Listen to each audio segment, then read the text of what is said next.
Welcome to Hassan Mir Motivations, the place where real stories meet real strength. Here, we dive deep into the lives of ordinary people who faced extraordinary challenges, people who were broken, tested, and pushed to the edge, yet chose to rise again. Today's story is more than just a journey. It's a mirror, a reminder that every struggle you carry, every pain you hide, and every battle you fight has the power to transform you. So sit back, open your heart, and let this story remind you of one truth. No matter how dark life gets, there is always a light waiting for those who do not give up. This is Hassan Mir Motivations. Let's rise together. This story is about a young Daniel Brooks who lives in a small town outside Cincinnati. Daniel Brooks grew up in a blue-collar neighborhood where people worked hard, aged fast, and dreamed quietly. His father worked in an auto parts factory, his mother at a diner. Their finances were always tight, but their home was filled with warmth, at least until the accident. Daniel was 13 when it happened. A late-night phone call, a whispered scream from his mother, a police officer's hat held too tightly under his arm.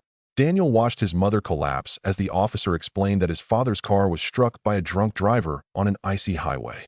His father didn't survive. That night, everything changed.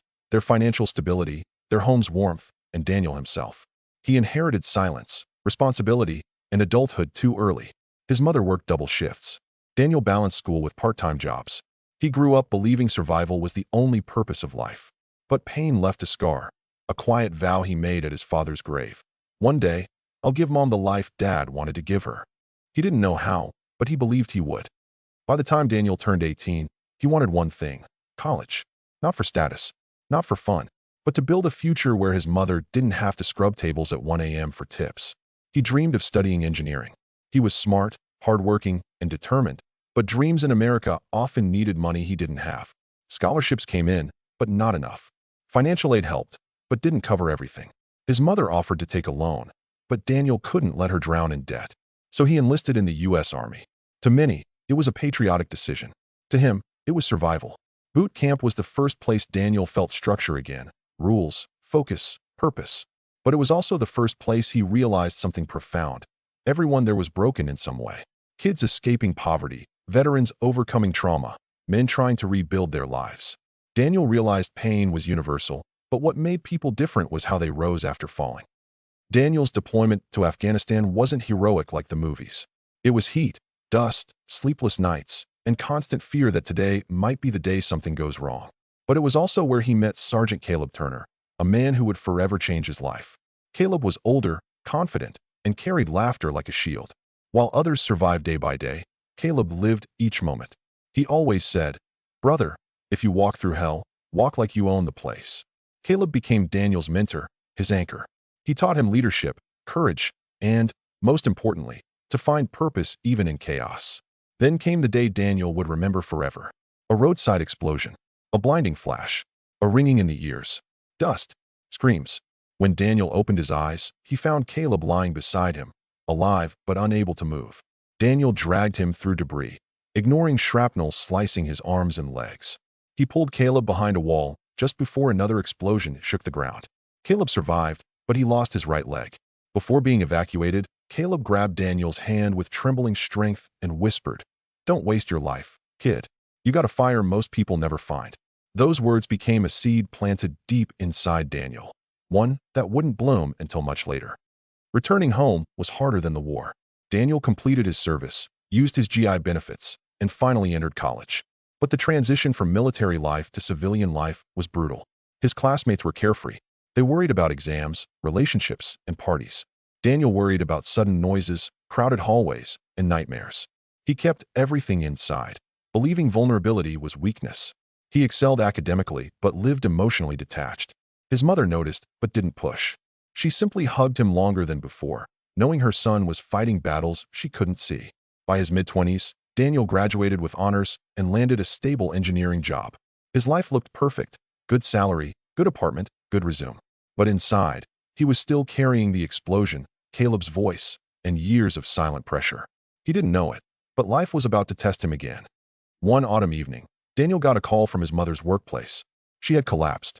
He rushed to the hospital with panic clawing at his chest. Diagnosis: chronic heart disease. Years of overwork, stress, and poor access to health care had taken its toll. Daniel felt crushed. He blamed himself for not becoming successful sooner, for leaving her alone, for not being enough. He tried to manage hospital bills, long work hours, and emotional exhaustion all at once. And then he got laid off. His company downsized. His department was cut. Daniel walked to his car after receiving the news and just sat there, staring at the steering wheel as rain hammered the windshield. The strong soldier, the dedicated son, the determined dreamer. For the first time, he broke. He yelled, cried, slammed his fists on the dashboard, feeling everything he spent years burying rise like an uncontrollable wave. He drove home with numb hands and an empty chest. That night, he looked at himself in the mirror and whispered, "What's the point of trying if life keeps taking everything?" The question lingered for weeks. One cold December morning, while sitting in the hospital cafeteria, Daniel met someone who would change everything. An old man named Robert Quinn. Robert was in his 70s, frail, drinking coffee alone. Daniel sat near him, exhausted and lost. After a few minutes, the elderly man spoke without looking up. "Son, you look like you're carrying the whole world." Daniel forced a small smile. "Feels like it." Robert nodded. "Mind sharing the load?" For some reason, Daniel spoke. He told him everything. His father, the army, Caleb, his mother, the job loss, the fear of failing. Robert listened quietly, then said, "Pain is a privilege, Daniel." That irritated Daniel. Privilege? To suffer? Robert smiled gently. "Yes, because pain forces you to grow into someone you could never become without it." He continued, "My wife died 10 years ago. My son died serving in Iraq. I spent years angry at life. But I realized something. Life doesn't take from us to punish us. It takes to make space for who we're meant to become." Then he placed a wrinkled hand over Daniel's. "You're not breaking, son. You're transforming." Then Robert left, quiet, slow, like someone who had fulfilled his purpose. Daniel never saw him again, but his words stayed. He took part-time jobs, anything he could find, delivering packages, fixing appliances, helping at construction sites. He sent countless job applications, faced rejections, but pushed on. He spent evenings with his mother, reading to her, cooking, holding her hand. He also started therapy, something he once saw as weakness but now understood was healing. He reconnected with Caleb, who was living with a prosthetic leg and conducting motivational workshops for veterans. Caleb invited Daniel to attend. That night, Daniel watched Caleb speak confidently to a room of struggling soldiers. He realized something. Caleb survived the explosion physically. Daniel survived it emotionally. Caleb hugged him after the event and said, "You still carrying that fire?" Daniel finally answered, "I think it's starting to burn again." One afternoon, while scrolling through job listings, Daniel found an opening for a position at a nonprofit organization building affordable smart housing solutions for low-income communities across the U.S. The mission hit him deeply. His entire life had been shaped by financial struggle, loss, and the fight to survive. He applied. He interviewed. He got the job. For the first time, Daniel didn't just work. He helped. He designed safer homes. He built energy-efficient systems. He traveled to impoverished towns, veterans' communities, and neighborhoods suffering from neglect. He met families who reminded him of his mother, kids who reminded him of himself, veterans who reminded him of Caleb. Little by little, Daniel became something he never expected, a reason for someone else's hope. 2 years later, Daniel stood on a stage in Washington, D.C., receiving an award for his contributions to community engineering projects. He looked at the audience, leaders, families, veterans, students, and then at his mother sitting in the front row, fragile but smiling proudly. He began his speech. "I used to think life was unfair. That pain was punishment. But I learned something. Pain is a teacher. And survival is not the goal, transformation is." He spoke about his struggles, Caleb, Robert Quinn, and the countless people who guided him. He ended with, "Your story isn't over when life breaks you.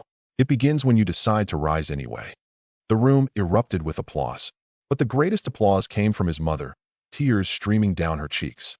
Daniel's journey teaches one universal truth. Life doesn't shape you with victories, it shapes you with struggles.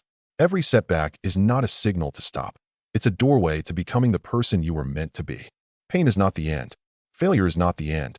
Loss is not the end. The only end is giving up. Everything else is a beginning.